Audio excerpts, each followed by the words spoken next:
Hi, I'm Anne Fraser, and welcome to another edition of Bringing Hope to Alzheimer's. I was going to talk today about Dr. Amen. I went to the Amen Clinic down in Dallas, Texas. He has a bunch of different locations all over the United States. What he does is he's known for doing his SPECT scan, SPECT, and it's a scan of your brain that is looking at a lot of different things, but also primarily blood flow to the brain. Let me just tell you a little bit about how that went.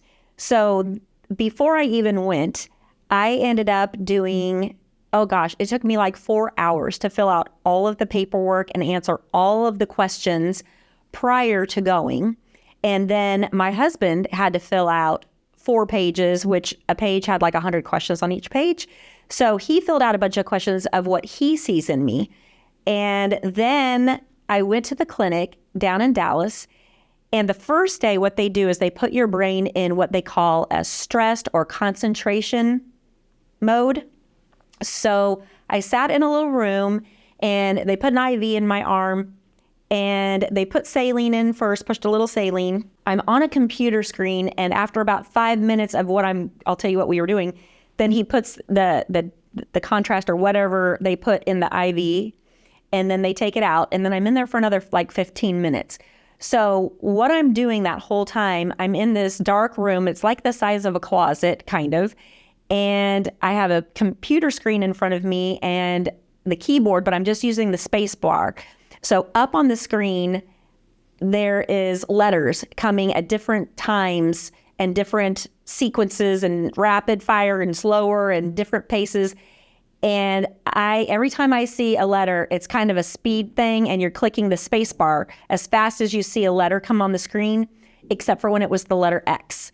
And the letter X, you don't push the space bar. So sometimes it was like rapid fire. You're like, click, click, click, click, click. Oh, crumb, because the X came up and you were just trigger happy.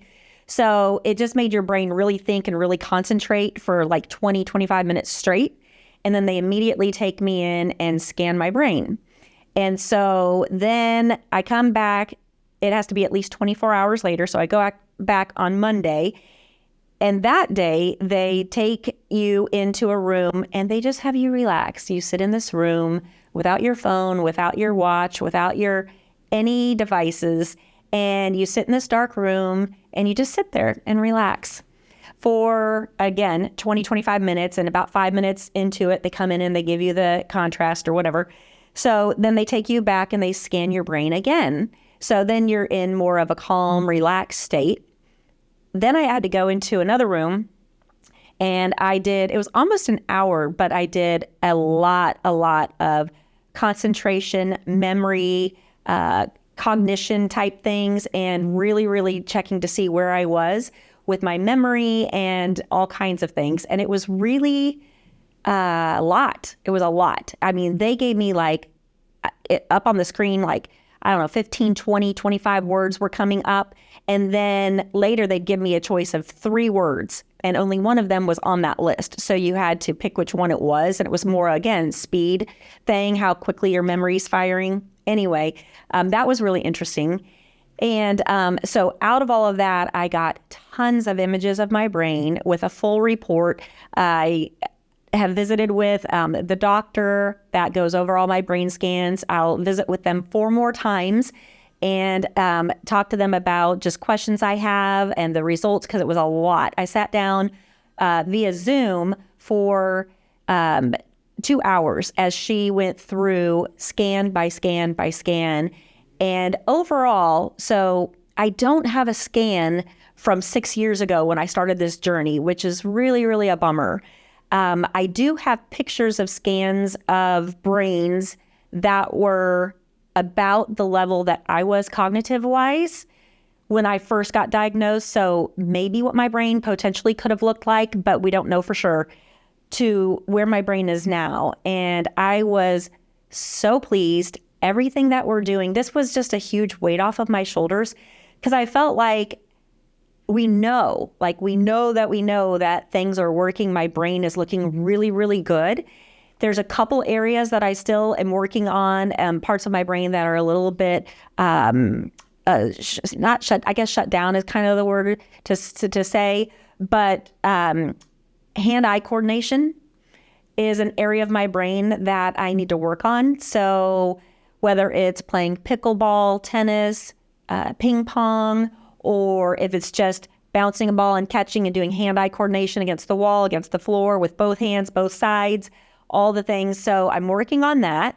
So that's one area that I've got to get up in its activity. And then the other area is learning something on a much deeper level. So for instance, learning a language or learning a musical instrument or something like that. So I have chose to learn Espanol. So I downloaded the Babbel app and I'm working on that. So learning a whole new language so I can maybe become conversational with it would be great. So those are the two main areas that we're really working on. And I'll continue to incorporate that into my lifestyle every day or almost every day. And then I probably will go back and do another scan maybe in a couple of years, just depending on how things are going with my brain. But it's a big commitment because they don't take insurance. And so it's a cash thing. But for me, knowing that my brain is actually firing, I'm getting good blood flow. Some areas I'm getting a little too much blood flow. That's because of some like stress. And that's a huge, huge part of just keeping that stress levels down. So we're working on all the things. But what it really told me is what I'm doing is working, which was a huge weight off my shoulders. And if you have any questions or if you have not gone online and just look up amenclinic.com, I believe it is, and look up SPECT, like it says something like resources or what they do, and look up SPECT, and they have some videos on YouTube about it. What a fantastic thing to learn about your brain. So anyway, it was a great experience. I cannot say enough about them. And at my gala, I'm going to actually show a couple pictures of my brain because it really looks good. And so anyway, I just thought that would be fun to share with you today. You don't really know what's happening inside your brain unless you actually look at it. And so I did. Anyway, thanks so much for tuning in. We'll talk to you next time.